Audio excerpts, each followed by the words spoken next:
Welcome back to Tampa Customs, and on this episode we are going to a car show.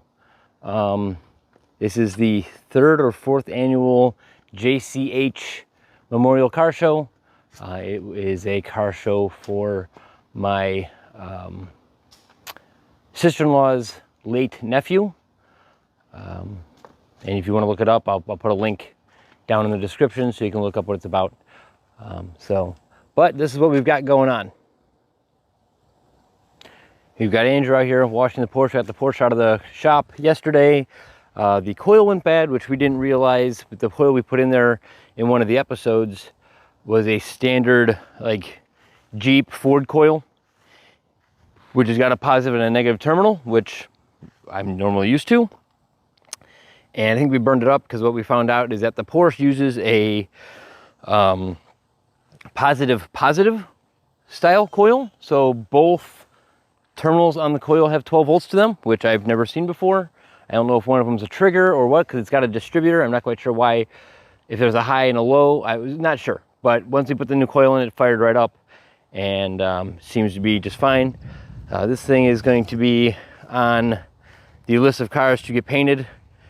It's really bad. I think this fender's in really good shape. I have a feeling, because that headlight's perfect and this fender's great, that this corner was maybe tagged, and so they had to replace those two pieces, but the rest of the paint job is just wiped out. But it's been repainted, so this has had, someone did a spray job. At least 3. At least 3 spray jobs? Well, at least 3.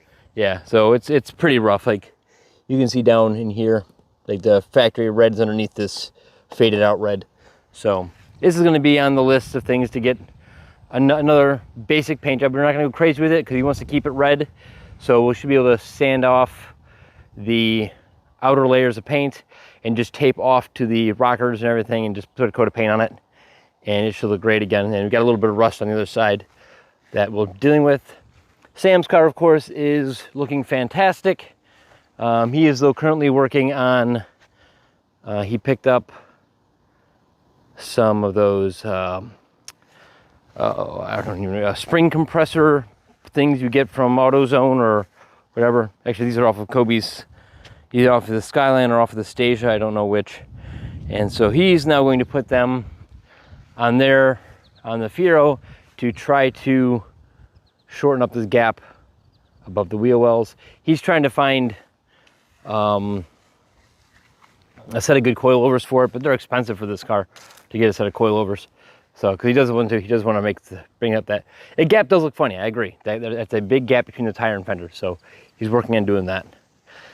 And then, of course, there is Ruby. And Ruby, I got out of the garage. Well, not out of the garage.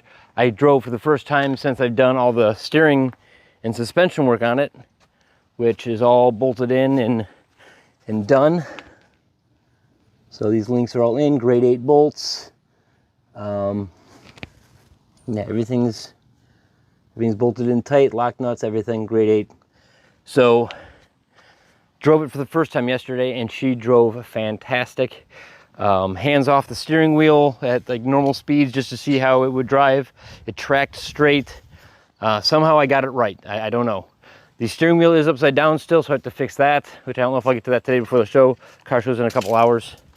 But for a straight the steering wheel, this bar is pointed up, so I have to fix that. Other than that, she drove great. Sounds good. Engine's still burning. Not burning oil, has a lot of blow by. The valve covers are still pumping out a lot of air. Valve cover. But that was the first time I've had her out with the wide track setup, and she looks amazing.